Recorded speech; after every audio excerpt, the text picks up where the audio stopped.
Forget what you thought you knew about scams and hacking.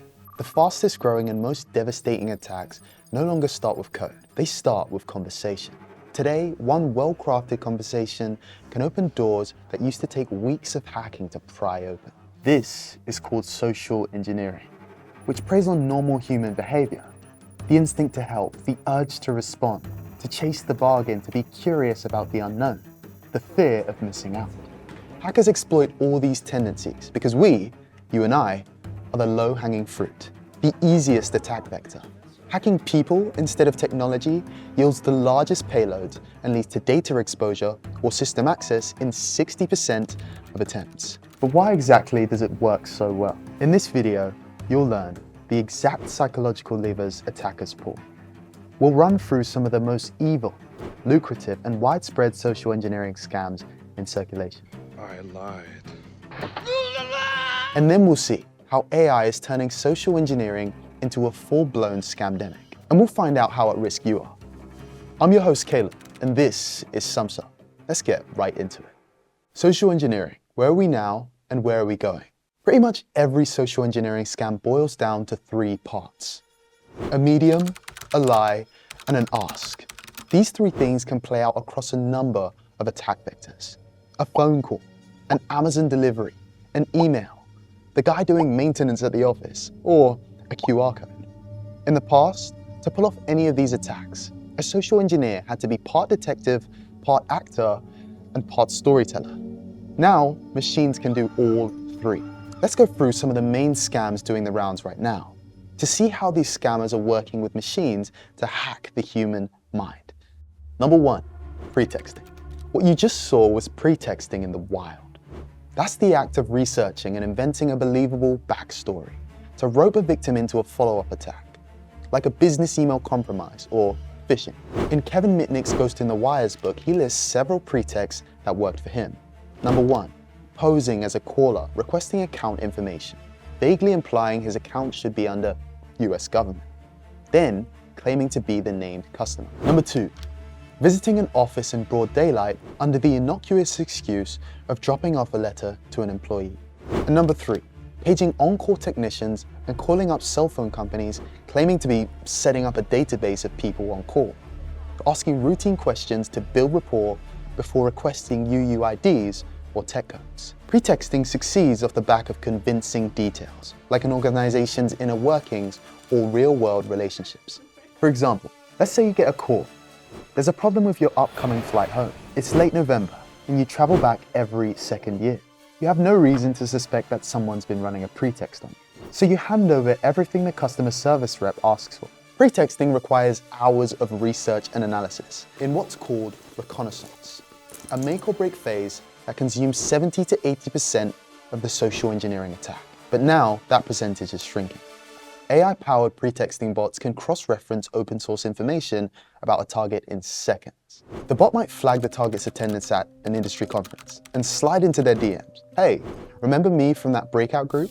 Warming them up for the attack. AI is automating and improving reconnaissance. According to a study by King's College London, AI chatbots elicit 12.5 times more information from us than a human can. Number two, quid pro quo.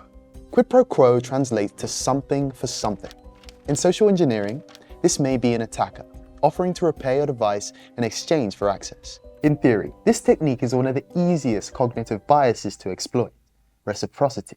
But in practice, research tells us that quid pro quo is far less effective than the other social engineering tactics that we'll cover in this video. For one, scam awareness is at an all-time high. And if going down the quid pro quo attack route, the hacker has to overcome two hurdles. Number one, they must persuade the target to actually stay on the line or keep the email chain active. And number two, they must engage the target for long enough to actually take the bait, which not many people do.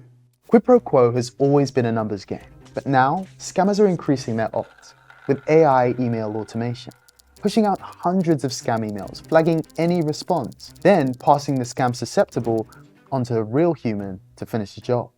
Number three, tailgating. Tailgating is when an unauthorized person gains access to an off-limits place by following someone in, or walking in under the pretense that they belong. It can be as low effort as putting on a hard hat and a clipboard, or cosplaying as a pest exterminator to convince the trusting receptionist to escort them straight through. It's a beautiful house you got here, sir. Pen testers have a field day with tailgating because humans are predisposed to trust someone in a uniform. And with a little fake it till you make it, tailgating can go a long way. Just ask the guy who strolled into the International Security Conference. Rob, how did you manage that? Number 4, baiting. Baiting is a curiosity or greed trap. The old school baiting move was a USB drive hidden inside an envelope and dropped in a public place. Although we've now wised up to USB dropping, back in the day, this technique was more effective than you may think. A large campus study found that 98% of dropped USBs were picked up, and approximately 45% had files open fast, with a median of 6.9 hours to that first unlucky connection. Attackers have since pivoted to a new kind of bait, QR codes. The perceived risk of QR code scanning is still pretty low, so this is an easy win for hackers. According to Unit 42's 2025 Incident Response Report, about 2/3 of social engineering intrusions go after privileged or executive accounts. Those credentials are hot property, and they're only getting hotter. Mandiant has seen a rise in social engineering attacks on users with privileged SaaS access, as this leads the attacker straight into the cloud resources, allowing them to bypass parts of the network where IT is keeping a close eye. For a hacker, there are 2 ways in. You can either pick the lock or knock on the door and talk your way in. In 2023, a scattered spider campaign phishing the help desk and abusing MFA took down Vegas's mega casino resorts for 10 days. Impersonation has real teeth, and it's been around forever. Steve Jobs and Steve Wozniak were fans back in the phone phreaking days, together with John Draper, aka Captain Crunch, and one of these. They called up the Vatican, deepened their voices, and impersonated the then US Secretary of State, Henry Kissinger. But that was back in the 70s. In 2025, impersonators don't even need to put on a performance. AI does it for them. Silicon Valley startups help social engineers clone voices from just seconds of audio. Voice is no longer a unique biometric. In July 2025, actors used AI voice and text to impersonate US Secretary of State, Marco Rubio, contacting foreign ministers and US officials. Number 6, business email compromise. Historically, business email compromise, or BEC attacks, consistently out-earn every other cybercrime. The median loss from a single BEC is around $50,000 according to recent FBI Verizon reporting. And collectively, these scams cause more financial damage than personal data breaches, non-delivery scams, government impersonations, and romance scams. Here's how they work. Your typical BEC takes the form of spoofed email from a company executive. The email is likely to be sent from their employees, falsely authorizing an urgent wire transfer of funds to a trusted supplier account. Unlike generic phishing, BEC attacks are highly targeted. Attackers research their victims extensively and pull the trigger when they're most susceptible, like after a deal closes and when an invoice is due. Previously, BEC scams had all the telltale signs, like strange formalities or slightly off language. But now these email scams are flawless. Scammers deploy AI tools to gorge on executive public profiles and fire off emails exactly the way those execs would write. Thanks to AI, all social engineering techniques are becoming more deceptive, more profitable, and more evil. That's why Sumsub offers several solutions to mitigate the impact of social engineering, including multiple verification options, device-based intelligence via fingerprint, account takeover prevention, and deep fake detection. But let's visit 3 studies that prove just how far humans will go. Number 1, most effective. Scams of all shapes and sizes are on the rise. According to the FTC, US consumers reported $12.5 billion lost to fraud in 2024, up from $10 billion in 2023. The FBI's IC3 separately tallied $16.6 billion in 2024 in internet crime losses. Of these massive losses, there's one group taking the largest slice of the pie, all thanks to one social engineering tactic that works like a human chess game, with every move designed to exhaust and corner the victim. It goes like this. Attackers download massive lists of phone numbers for an easy target group. In most cases, it's the elderly. They send an SMS confirmation that's designed to both confuse and irritate the victim. This may be spoofed text from IKEA confirming goods they never ordered. The attacker offers the victim an easy way out, like a number to cancel the order. This relieves the victim's stress. But then the attacker dials it right back up, telling the victim, "We have cancelled your order, but we see someone has just placed an order using your digital ID." More relief follows as the attacker connects said victim to their bank's so-called security team, who confirms the fraud. But just to be safe, suggests transferring the funds into a security escrow account, and then the money vanishes. Number 2, most evil. All social engineering is evil, but one particularly chilling case stands out. It began with a quiet reconnaissance conducted on 2 women. One was chasing fame, the other in desperate need of money. Both women were approached by a man who claimed to be a Japanese TV producer, offering them a chance to compete in a prank reality show. At first, the prank seemed harmless, but under that pretense, the woman then carried out a prank that assassinated Kim Jong-nam, the half-brother of North Korean leader Kim Jong-un. Deadly VX nerve agent. These women were literally socially engineered to commit murder. We have another video on North Korean scams, which you should check out. Now that's an extreme case. But what about the social engineering technique that hits hundreds of thousands of people every single year? Number 3, the most widespread.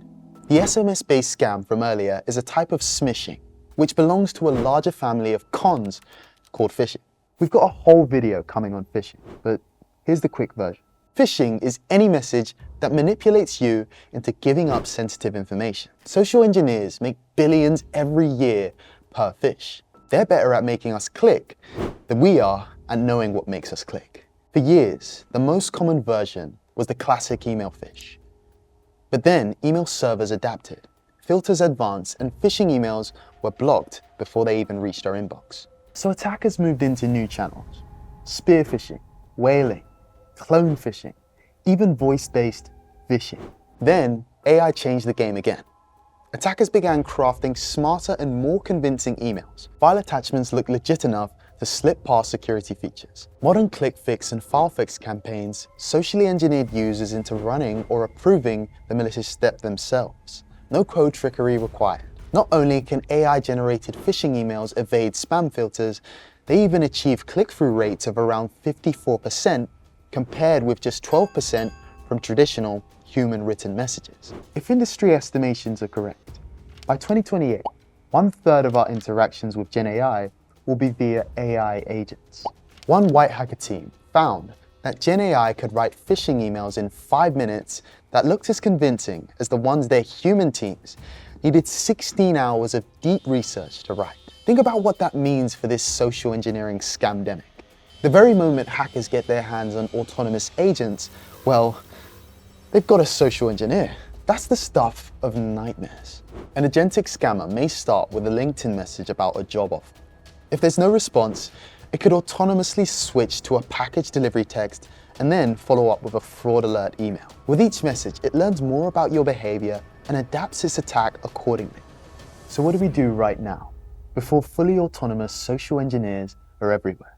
Well, historically, we had a defense that worked reasonably well: multi-factor authentication. But now, MFA is both the antidote and the virus. Cybercriminal groups like Muddled Libra, also known as Scattered Spider, perfected voice-based phishing and convinced employees to approve a login or a replacement device.